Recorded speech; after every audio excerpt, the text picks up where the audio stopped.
everyone, and welcome to the show. And Merry Christmas, Happy Hanukkah, whatever it is you celebrate. Merry and happy everything. This is Christmas Eve. This is out, and it's a pre-recorded show. I have a great guest. He was on the show, I think, back in 2018, maybe 2019. Todd Curtis, very involved in aviation.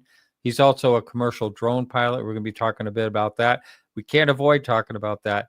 And anyway, I just hope there's no big breaking news between this pre-record and Christmas Eve about the drones.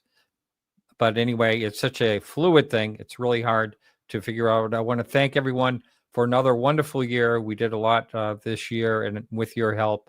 And I really appreciate all that everyone does out there and all the people behind the scenes as well. Much, much appreciated. And I'm bringing in Todd right now. Welcome, Todd. Thanks for having me. I'm glad you're back. And there's a lot of crazy stuff going on. I do want to talk. One thing we talked a little bit off air, I think is pretty spectacular, is that flight over Oregon. We'll bring that up in a minute. But if you would, it's been a while since you've been on. Can you just give an overall background?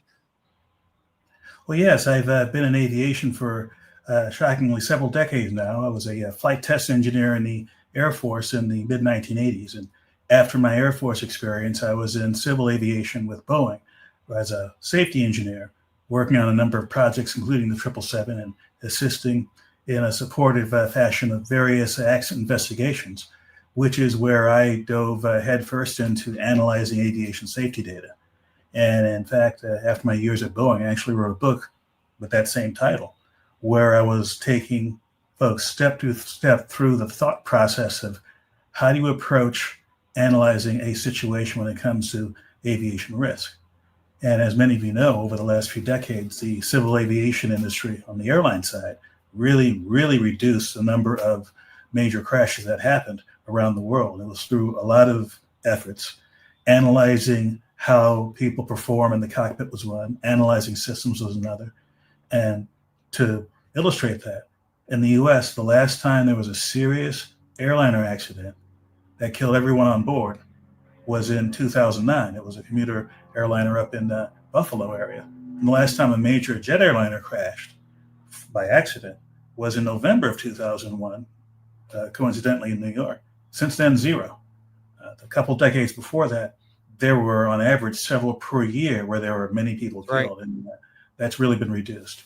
And going forward to any other issue, addressing risk, managing risk, defining risk in aviation is the similar process across the board, whether you're talking about bird strikes, laser strikes at aircraft, near misses with aircraft, or near misses with things that are probably not aircraft, but we'll get into that later.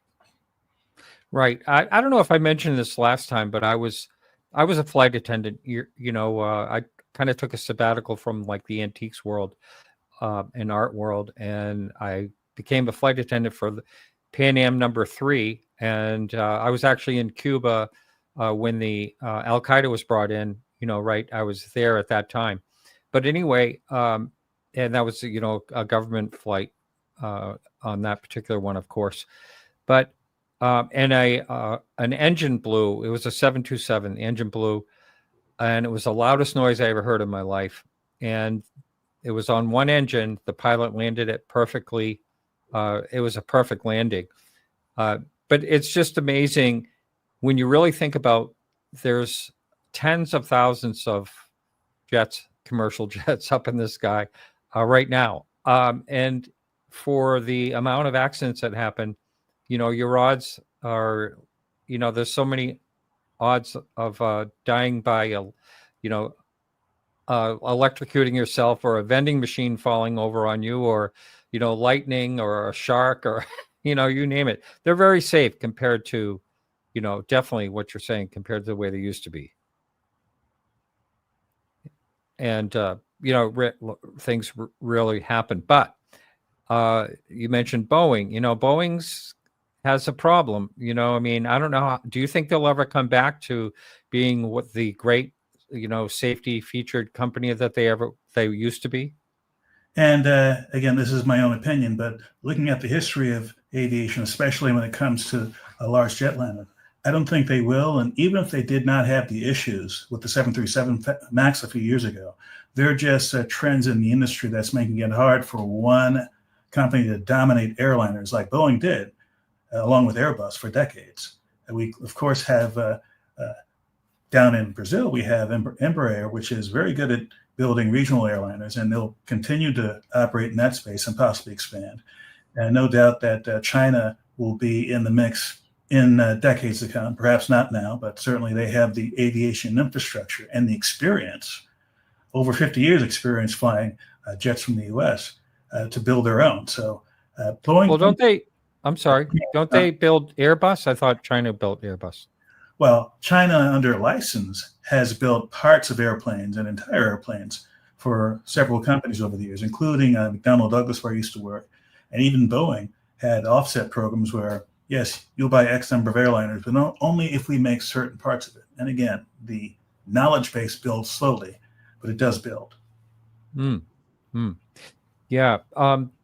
They figured out, just the MAX, the way that I know it was something freezing over or whatever. And the way that was just a horrific situation that they didn't train the pilots on how to disable that. And that it happened, wasn't it 3 times total? There were 2 times where there were serious crashes, one with a Lion Air, and I believe in Indonesia, and the other with Ethiopian in Ethiopia. And those were situations where, and again, opinions vary, because without going into great detail, the countries where the accidents happened are the countries that are responsible for doing the investigation. And the authorities who investigated those 2 events did so differently than what you would see in the US or Canada or Australia. It was competent, it's just different. And so there were, depending on who you ask, there are different opinions as to what was the responsibility of Boeing for that happening. But there's no question that whatever Boeing did before, they've since changed the aircraft training and possibly the technology that's used in the aircraft to make those events less likely. Right. That's not a knock on Boeing. Anytime there is an accident, there are typically changes in procedures and possibly in the technology to make that particular combination of things less likely in the future. Now, what about, I've heard conflicting things over the years about Malaysia 370. That flight, did they actually find serial numbers to match that up yet? There were a number of parts that were found on various beaches in the Indian Ocean. I believe Reunion Island was one of them. And the French who run Reunion Island actually took, I believe it was a piece of flab, and analyzed it back their version of the NTSB. And there were a number of pieces, I can't remember the number, either 4 or 6 pieces of debris that had serial numbers that matched up to that aircraft. And there are a couple of other pieces of debris that matched up to that aircraft model and that configuration, but they didn't have unique identifying numbers on them. I see.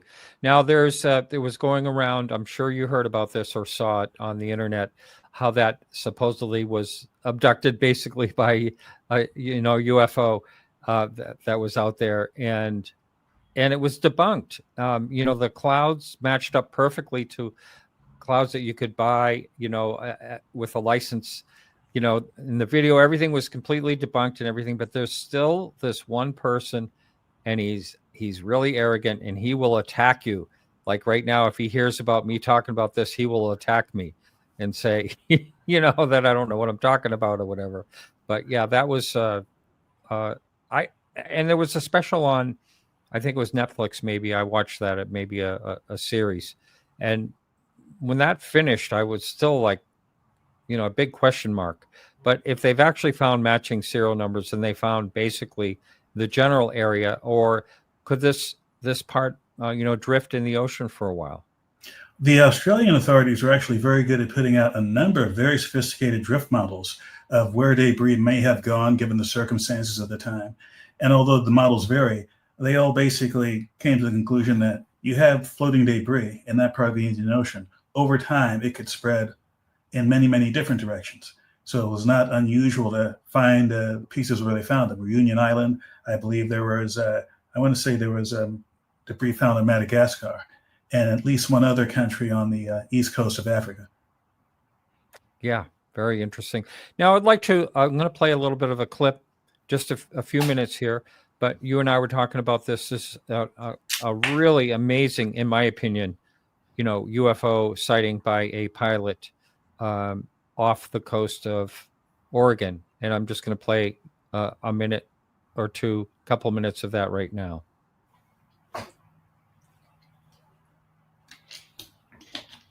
And hang on. Here we go. And center, medevac 661 on the spot. Medevac 1 in the Fox, go ahead. Are you hearing this come through? Up, about my 1 o'clock, about 1,000 feet high, zipping towards us, and then back out towards the ocean. It's red in color, moving at extreme speeds. I don't even know how to describe how fast it's moving. 661 on the Fox.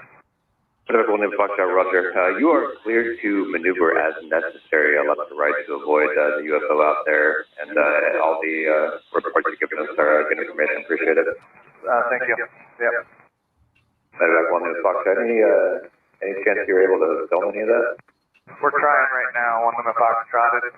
It's weird. It's a red circular shape, and it keeps zipping out towards the ocean, and then coming back in about 20 miles or closer to us, and then zips back out of the ocean, and we can't see it. 1 in the Fox. Thank you. Medevac 4 in the Fox, you can expect it. Say again for 1 in the Fox. Number 4 in the Fox, I said you can expect that approach. Thank you.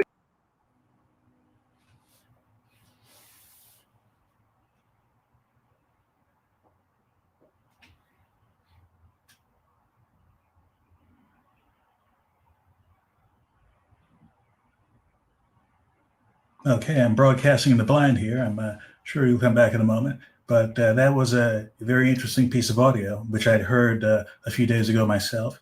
And that is one of the things about the aviation system in the United States. A lot of that stuff is widely available. If you make the proper inquiry to the FAA, you as an individual can get the actual audio tapes of that encounter and analyze them any which way you please. And there are also various technologies, Flight Radar 24 and is one of those websites that aggregate what's called ADS-B data, which are radio signals. Were you hearing me? Did I just disappear there? You disappeared. I was talking in the blind, filling the air. That's good. I don't Fortunately, know why. it's not live, so you can splice us back together. Yeah, thank you. So I don't know what you were saying exactly, but I mean, this is such an amazing encounter to me. It was, and I'd actually heard that a few days ago, and listening to it again. And one of the things I'd like to point out is you had a pilot giving fairly detailed information to air traffic control. And there are some cases, especially if there's imminent danger, let's say a near mid-air collision, where that conversation will actually be part of a public report that you can look at for near mid-air collisions. This was not one of those cases, but clearly it's an unusual situation. And one thing you can do if you had that recording is try and identify the aircraft that were there. That is, what time and what location. You can go to several websites, Flight Radar 24 being one of them, log in and actually dial up a map that shows what aircraft were flying in a particular area at that time. This isn't radar information. This is something called ADS-B, which is something that's required of most, not all, aircraft that fly. And that information is public. It's like a tiny radio signal that's broadcast. It can be picked up by folks with receivers all over the country and all over the world. And it's aggregated so that you can take a video like that, take some basic data, and see at least if part of it makes sense. That is, were there aircraft of this type at that time in this location? If that matches up, then you can say, okay, this video or this audio I just heard has a better chance of being an actual video or audio, not something someone cobbled together to get hits on the internet. Oh yeah, you mean you can basically track down the provenance of it? Exactly, or at least be more certain of the provenance of it. Yeah. How about that? Yeah, that's.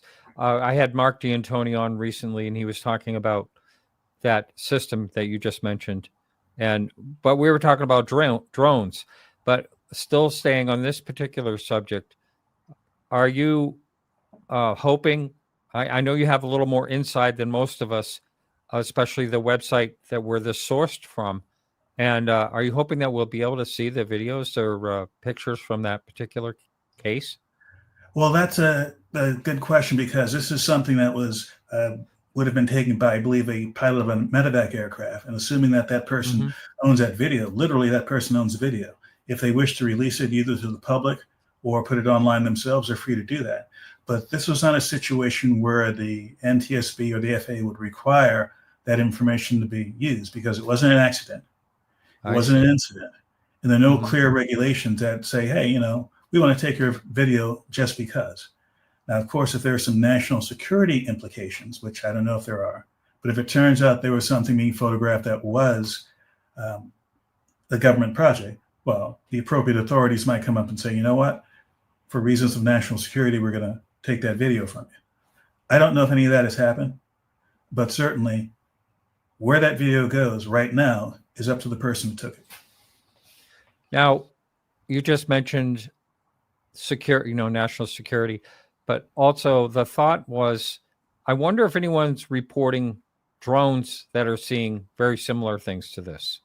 I do hear people talking about red lights, but I don't hear about the hypersonic speeds. That's a thing I haven't heard yet. Well, if you're referring to what's been in the news in the early part of December, the drones over the New York, New Jersey area, particularly over New Jersey, I've seen a lot of those reports, both from major media and from social media. And frankly, there's not enough there for me to say that any one of those had the sort of extraordinary capabilities or characteristics that are associated with UAP. In fact, some of the videos showed lighting configurations that were literally the same configurations that are standard for aircraft flying around. So was this someone who took a picture of an aircraft thinking it was a drone? Possibly. I mean, you as a flight attendant have been around aviation a lot. You've probably seen many cases where you're standing not even near an airport. You can see the plane lights coming in from 20, 30 miles away easily. Yeah. And if you're not careful, you might mistake it for something else. I mean, literally about a week ago, I'm taking out the trash. I look up, and it was a clear night sky, just an hour or so after sunset. I saw something that I thought was the contrail of a jet being lit up by the moon, because the moon was about 3/4 full. Half second later, I realized that's not a contrail of a jet. That's a Starlink batch of satellites coming by. And I took a video of it, and it was, later on, I went to a website that tracks Starlink launches, and it said very clearly, at this time, in your location, at this angle, this number of satellites from this launch would have been coming over. So if I were, let's say, a person who wanted to get some hits on the internet, I could take that video, sort of zoom in only to the part that has the satellites, no context, no roof line, no trees, no anything, say, oh my God, I saw a fleet of UFOs.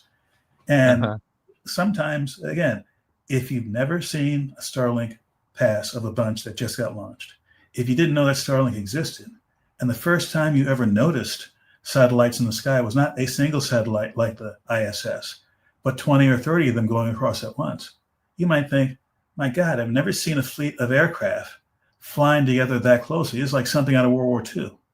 And I say that because the speed at which it's going, a couple hundred miles out, it's going across the sky at a rate that's similar to what you would see of an airliner going across. So it's very easy to confuse one kind of vehicle for another. Now, getting back to New Jersey, some of these videos, I think, were of regular drones. Some of them were of aircraft. Some of them were of, I really can't describe it because what you had was lights in the sky or various colored lights. They might say, oh my God, it looks huge.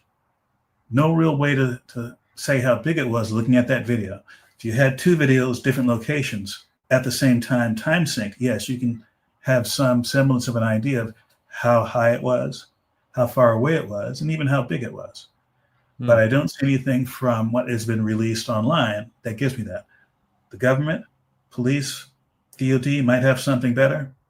They haven't released it.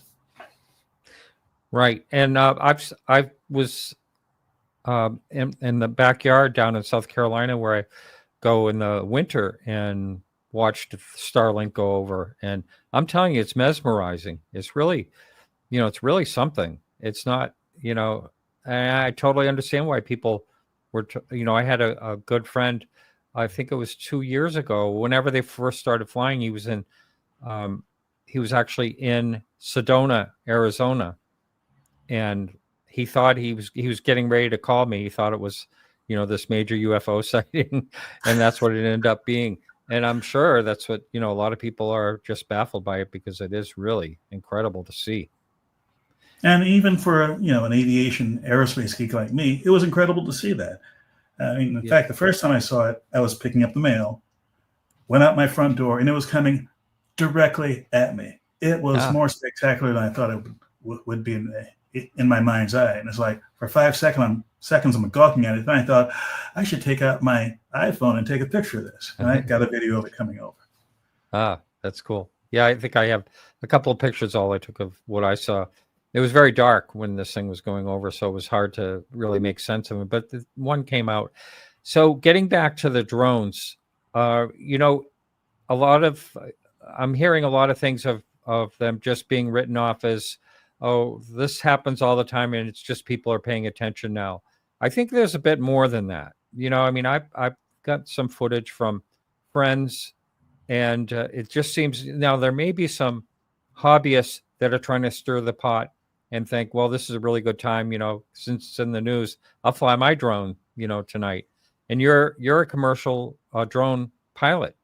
But I mean, what do you know about, is there a buzz between, the enthusiasts of doing this? I don't know about the buzz of enthusiasts because, for one thing, some of the enthusiasts are not people who want to be publicly seen to be doing that sort of thing because without going into great detail, you can buy a drone online from DJI, which I've done. You can build a drone yourself, which many people do. Very sophisticated drones that can be built where, without getting the detail, there are specific federal regulations that you have to register a drone and have a certain device to broadcast its location. However, that rule doesn't apply if it's a home-built drone. So you can have someone building a drone that is 5-6 feet wide, even bigger, can haul, let's say, 150-pound camera and whatnot. Very large and impressive-looking thing. If they don't build it, they don't get it from a factory. If they build it themselves and they want to be not seen by the various authorities, they can simply not put those devices on it. Now, are they being irresponsible for doing so? In many cases, yes. For example, in general, there's a limit to how high you can fly a drone. In most cases, no higher than 400 feet. Now, there's some folks, myself included, you can buy a drone off the shelf that goes way above 400 feet. And just for kicks, let's put it up as high as we can. Now, there's a reason why they have that 400-foot limitation, because other aircraft have to fly higher than that. And unlike most aircraft, drones don't have the kinds of devices that constantly broadcast their position. And the radar that's used to track aircraft rely on something called a transponder, where the radar signal hits the airplane. The transponder sends a signal out, and that's what the radar receiver is looking at. If you didn't have that, you would have to rely on primary radar return. That is, the radar waves bouncing off the aircraft and coming back. And quite frankly, a small drone at altitude doesn't have a big enough size to have a return coming back. So if you decide to fly a drone in the area where other aircraft are flying, non-drone aircraft are flying, you could be literally invisible to radar and invisible to other people in the air. I've been wondering about that. And a lot of these drones, they believe, are actually starting, from somewhere in the ocean and coming to the East Coast, and which is a big puzzle, whether there's, I had Nick Pope on recently, and his thoughts on that were that it might be some false flag, commercial vessel out there, beyond the 200-mile, international waters that might be flying these things in. And some of them can last quite a while, I guess. And some of them can. And outside of the military drones like the Reaper and the others that are, and the Predator, they're quite well known.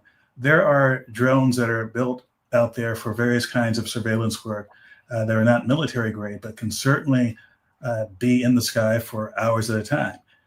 The electrically driven drone that I have, after about 30 minutes, it has to land because the juice runs out. But if you have one that's fueled by gasoline or aviation fuel or what have you, with a regular aircraft engine, it could be up there for hours. And if you were a nefarious character and wanted to spoof where it's coming from, you can launch it from a ship. You can even launch it from shore, go out at sea, turn around and come back. And it will look as though, oh my gosh, this is coming from the middle of the ocean somewhere. That said, I will say this. There are assets out there, primarily military assets, that can track things that are flying in the air, even if they don't have a transponder, even if they are as small as a drone. I don't know the capabilities of those, but I'm sure they're out there. If there was a real risk of a ship, let's say, being offshore, launching things, there's several assets. You have the Navy and the Coast Guard. They're either under the surface or on the surface. You have aircraft, military aircraft, and government aircraft and police aircraft that can fly out and look. And pretty soon, if there is a ship that is suspected of doing something they shouldn't, I'm not a sailor. I was never in the Coast Guard or the Navy, but the maritime laws are fairly broad as far as, does country A have the right to board a ship flying the flag of country B? Bottom line, if country A has a lot of guns, yes. So if there's a suspicious ship out there, it could be investigated. I see. And, a lot of people have been wondering, why don't they just shoot them down? I guess it wouldn't be such an easy thing to do, first of all, but it's not really a good idea to suggest anyone like a person with a gun to go try to shoot one down. I mean, a lot of things could happen, but let's take an example of aircraft that shouldn't be there. They're doing illegal activities that aren't shot down in the U.S. at least. Various kinds of folks who are flying aircraft into the country with contraband, whatever that contraband may be. And also folks who have surface ships and even subsurface or semi-submersible ships coming into the U.S. Those are constantly boarded and confiscated and whatnot. But unless that aircraft is doing something that is of imminent threat to life and property, it's highly unlikely that the military or the police would shoot at it. Let's take the case of these drones.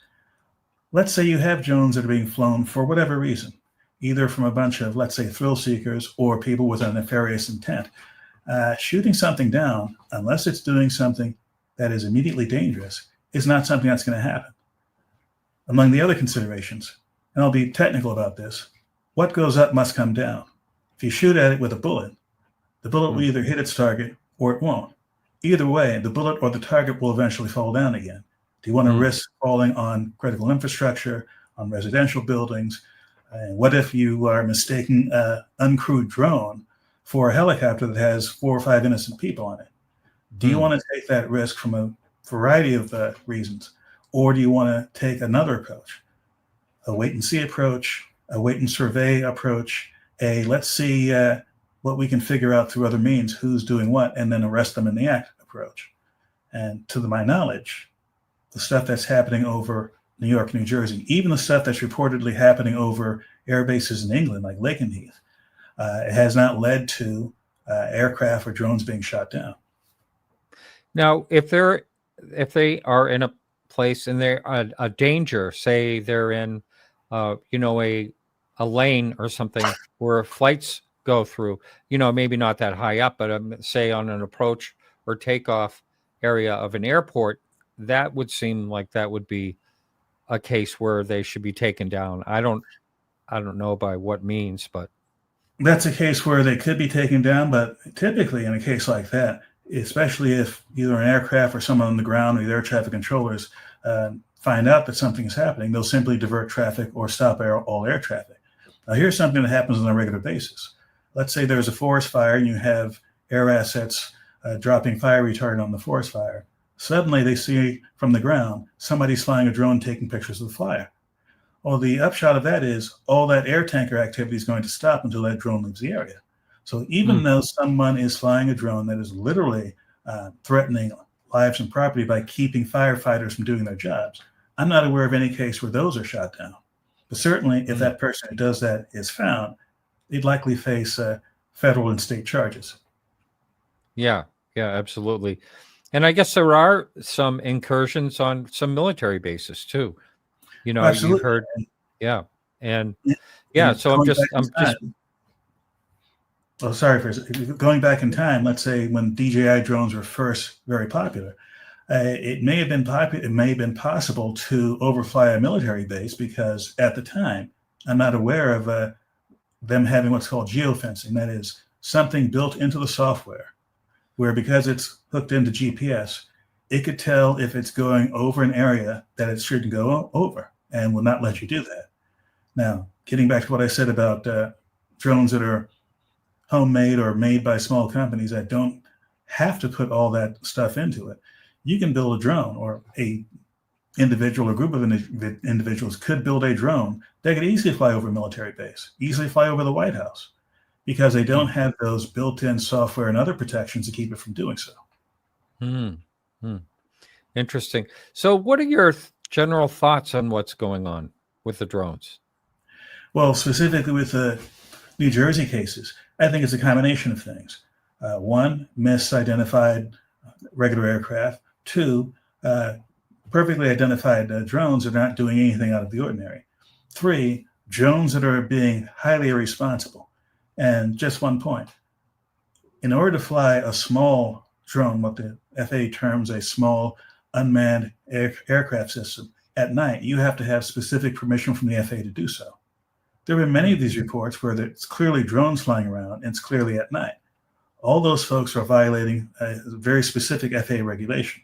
I'm also pretty confident that most of those folks are totally unaware of that regulation, because unless you are going out of your way to get a drone license, which I did, you're not required to understand those basic regulations, basic rules of the road, if you will. The same thing goes for flying drones over people. You can't fly drones over people unless those people are specifically involved in whatever flight operation you're doing. So if you're, I don't know, having a wedding and there's a big old wedding party, 50, 60 people dancing outside, and you're flying drones over them, it might be a great set of wedding shots, but you're also violating federal regulations at the same time. Bottom line, people can be irresponsible or just not knowledgeable about the regulations, and that could be part of it. That said, there are other drones that are, let's just say that they're not commercial off the shelf from Walmart kind of drones. They're probably professionally built. Whether they're there for a good reason or for no good reason, that's not clear, because unless you actually get the drone or get the people behind it, it's hard to figure out what's going on with them. I wonder if drone sales have gone up since this whole thing started. I wouldn't be surprised. I'm sure online searches have gone up astronomically. Right. There was also that theory, and it's kind of, a very alarming theory. I'm sure you've heard of that, possibly one of the Ukraine decommissioned warheads somehow was shipped toward, there was a rumor that it was shipped toward the U.S. I see I'm losing my light here. I can't really do much about that right now. But anyway, if you had heard that, and that the possibility that the drones are, like a secret, kept quiet search at night to see, to sniff them out. I've heard rumors to that effect that somehow or another some of these drones are actually looking for nuclear material or what have you. Let me just say this about that. There have been capabilities in the United States for decades to look, somewhat surreptitiously for nuclear materials that are on the loose. There was, I think, there used to be called the Nuclear Emergency Search Team. And I had a lovely conversation one night at a party with someone who was married to someone who created that organization back in the 50s or the 60s. And they told me some interesting stories. So that capability exists even without drones. Second, could it be something escaping from or smuggled in from Ukraine? I don't know about that, but I will say this. What has happened over in Ukraine over the last few years? One of the side effects of that is there have been maybe thousands of videos out there on TikTok, YouTube, etc., that show highly innovative use of drones in battle, doing things that were well outside the playbook of the U.S. Military forces before this happened. In fact, there have been massive changes in the concept of how do you work a drone in the battlefield? What is a drone capable of doing? And so, again, if someone is just looking at those videos and saying, hey, I've seen 3 or 4 ideas, let me try that idea in New Jersey, see what I can get away with. It wouldn't surprise me. Now, is something like that happening? I'll get back to my earlier point. Unless you find the drone or the drone driver, it's going to be hard to answer that question. And do you think the case of, as I mentioned earlier, some people are saying, why don't they just shoot them down? Why don't they just follow them to see where they land, et cetera, et cetera. But if they actually do get one, it may not still answer what's going on. It may be like an enthusiast or, someone flying where they shouldn't be, but they still may not get any answers. And probably the biggest reason why it's not being done is that there's very little capability to do that. For example, I mentioned a variety of FAA regulations that you could be violating. I even mentioned a device that's now required that broadcasts information about the drone. So the proper authorities could figure out who registered this drone, where the control station is that's controlling this drone. We can take our people over there and arrest those folks for doing so. There's no infrastructure to do that. The FAA does not have fleets of law enforcement officials looking for unauthorized drone flights. And the military and police, although they have all sorts of air assets, I'm not aware of any large-scale systematic creation of technology that can actually track small drones in real time. Again, you get an airplane or a helicopter, it's typically much faster than the drone, much less maneuverable than the drone, and certainly can't fly in the same places that a drone can fly to try and get away from a helicopter. So even if you had something in the air, it'll be very difficult to find it, track it, and take it into take the operator into custody. I mentioned this to Mark the other night, Mark D'Antonio, that I wondered if there was any connection between, I think it was 2019, the drone situation in Colorado. There was a lot going on, for a while there. And I wondered if there was somehow any connection between the two. And I remember when the Colorado events were happening, and just a quick recap, there were many reports from law enforcement and regular citizens, sometimes dozens of drones in flight maneuvering around in the middle of Colorado for no apparent reason. Stepping back a little bit, technology certainly exists to control legions of drones at a time. And I'm sure many of you out there have seen videos of displays that go along with firework displays. They also have a fleet of drones doing pictures in the air and whatnot. And they're controlled by someone on the ground, possibly only one person controlling several drones at once. The drones, many of them, are talking with each other in real time and flocking like birds. That is, there's not some one super duper computer doing this. It's all the drones are like, okay, here's where this other drone is. Let me go over here. We got to stay in this pattern so I can fly in this little box and not hit anything. So certainly the technology exists to fly fleets of drones in the middle of nowhere. The question is, why? Who would do this and to what end? If it's someone who wanted to be surreptitious and not be seen, then why the heck are they putting lights on it? If it's a foreign power trying to get information from the U.S., there's 100 ways of doing that without calling attention to yourself with a drone. So again, who does this? Why do they do it? And why do they start? Why do they stop? Mystery in Chicago. At least if it's not a mystery, no one who knows the answer has told the public. And this could be the same situation in New Jersey here in December 2024. Well, how do you think the White House and other reactions have been? Inadequate, to put it mildly. As I said back in 2006 when the Chicago event happened, where a UFO apparently was floating right above one of the passenger terminals. If the government had come out and said, we don't know what it is, that would have been a legitimate answer. If they honestly said, we don't know, and we're looking at it. In the Chicago situation, there was no statement from the FAA or the federal government. One of the reasons why I got into UAP and UFO as an aviation safety issue is like, I don't know if what happened in Chicago here in 2006 threatened aviation safety, but the lack of a response would be would heighten whatever risk exists. And the response I've seen now from, it's just, hobbyist drones, or it's not a national security issue. First off, if you have a bunch of things flying, sometimes over sensitive military installations, and you don't know who's doing it or why, that is a national security issue. To say that it's not a national security issue is trying to fool the public when the public sees clear and convincing evidence with their own two eyes that there's an issue. So as far as what else the government's doing that they're not telling us about it, they probably are, but they're not telling us about it. Once upon a time, I had a top secret security clearance, and if I knew things that the public didn't, I would risk going to prison by releasing that in an unauthorized way. So if there's something happening, they're doing good work behind the scenes, go to it. If you have to have a spokesperson come out there and do a song and dance and lie to us to keep that secret, I'm okay with that. Yeah. But, I've said this before, that when there's no information, then the conspiracies build up. I mean, no matter what it is, and I've seen that with the UAP UFOs, over the years, and it does not help.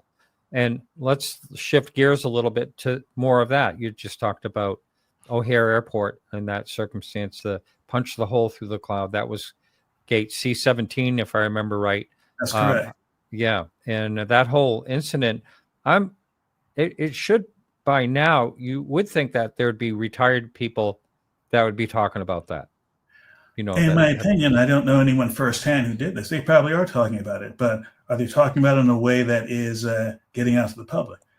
For instance, right. Let's say you have a retired person who wants to talk about it. If that retired person worked for an airline, and I believe United was the terminal where this happened, let's say you have a United employee who is on a pension.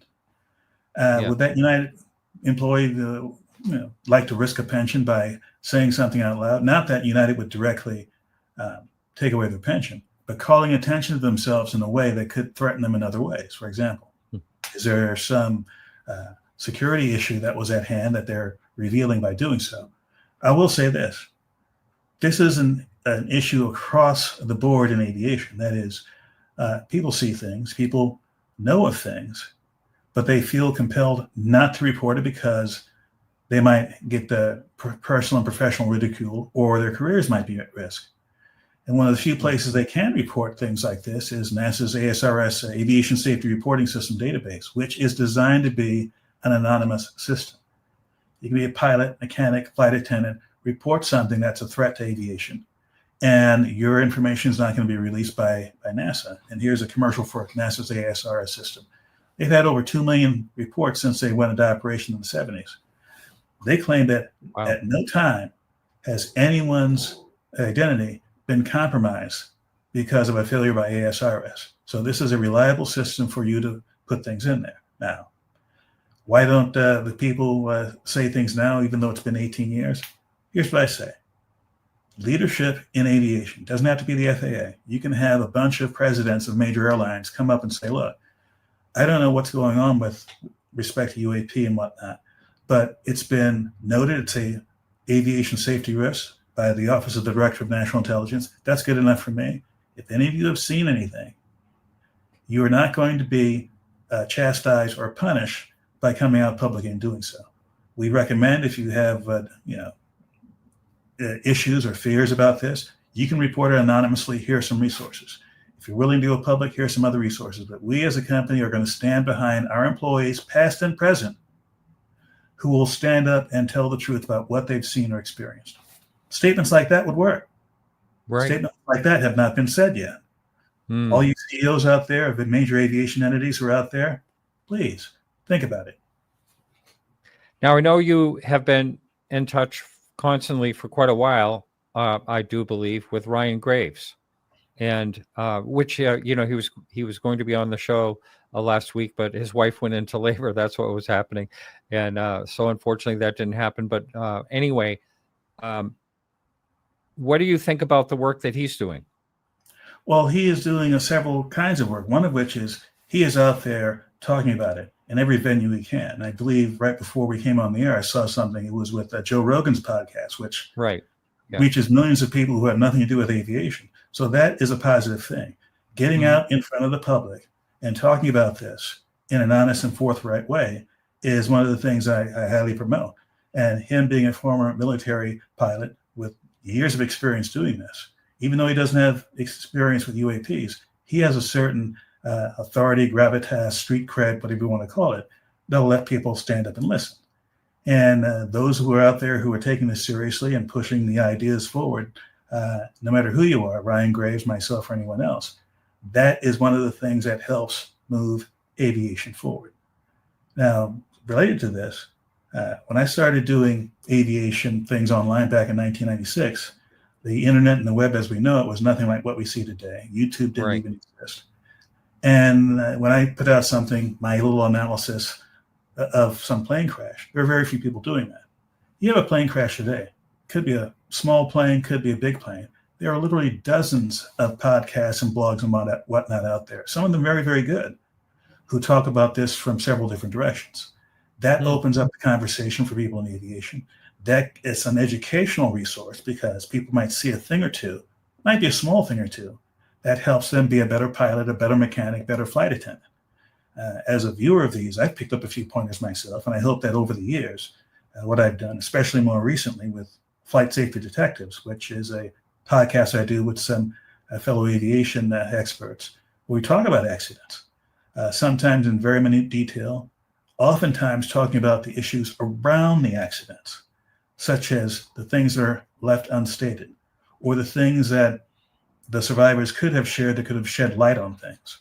So yes, what Ryan Graves is doing, talking about UAPs are important. Here's some other people I've seen who've seen them. They're on this podcast with me. They're talking about it. That's a positive thing. More of that should happen. Right. I agree totally. So since the last time you've been on, there's been a lot going on in the UAP UFO world. You got to say that. There's been hearings. I was at the two hearings. How do you think things are going?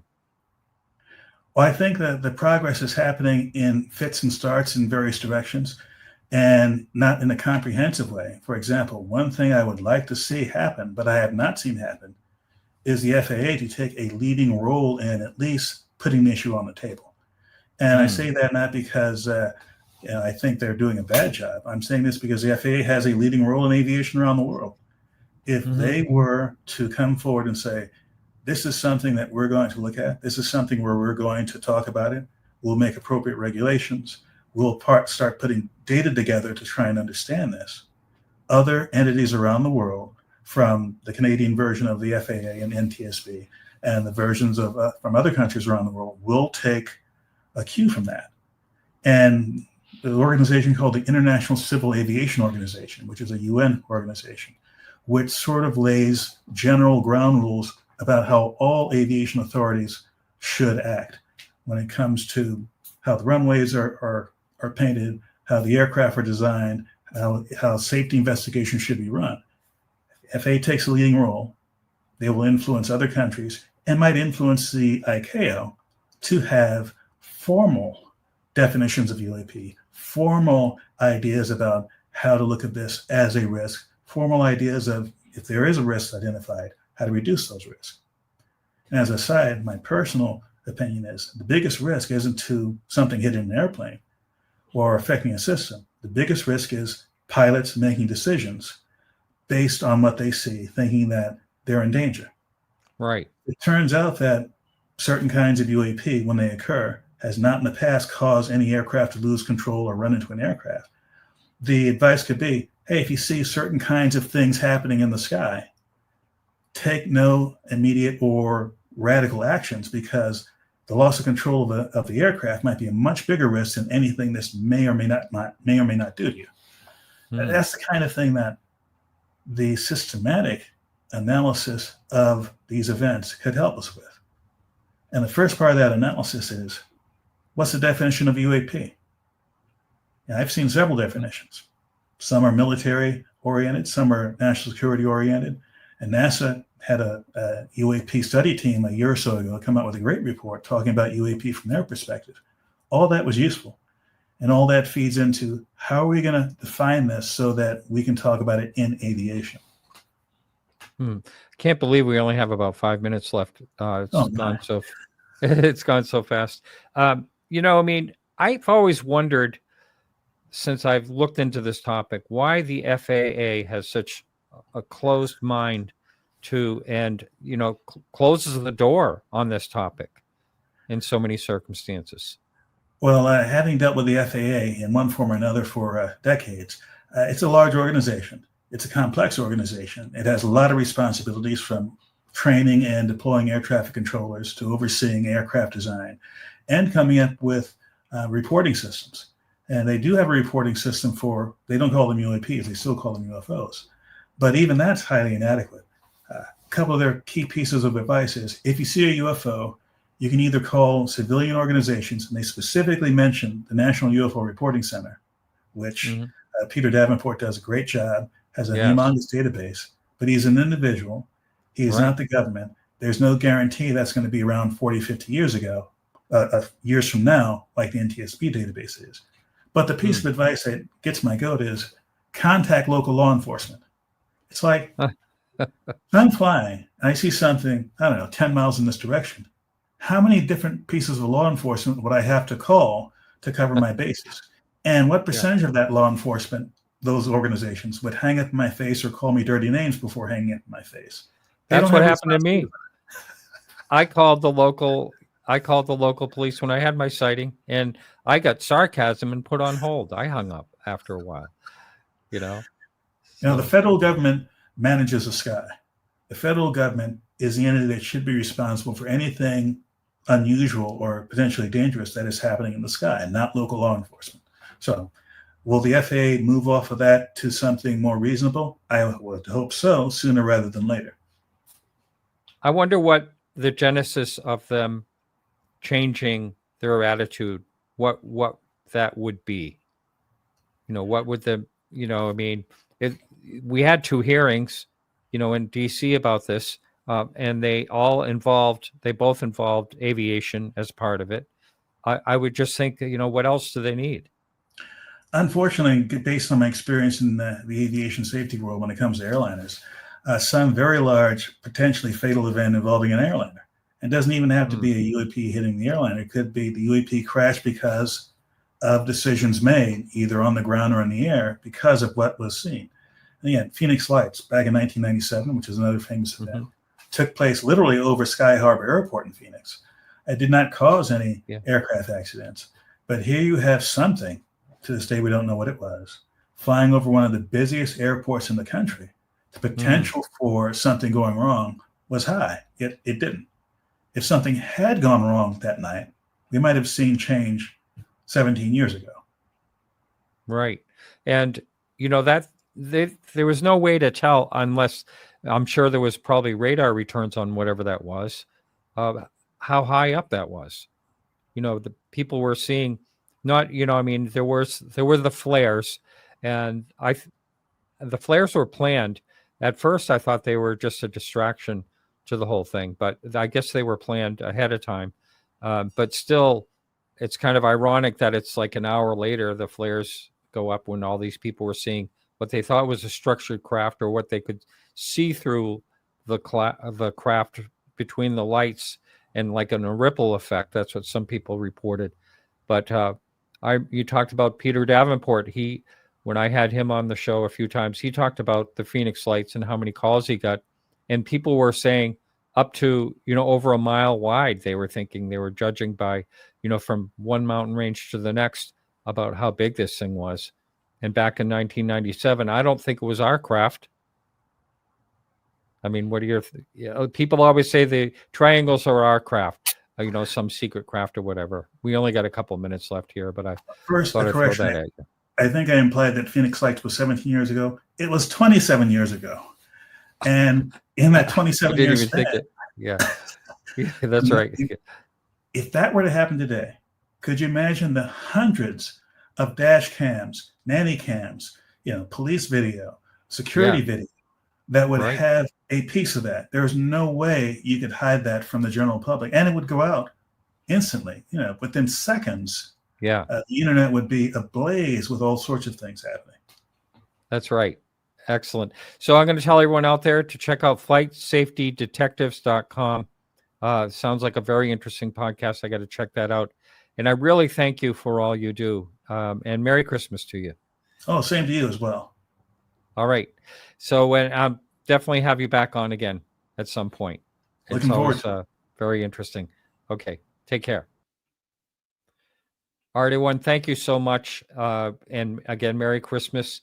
And for those who celebrate, and we'll be back next week with Mike Fioriotto. That's going to be actually also on a New Year's Eve. So that'll be a pre-recorded show as well.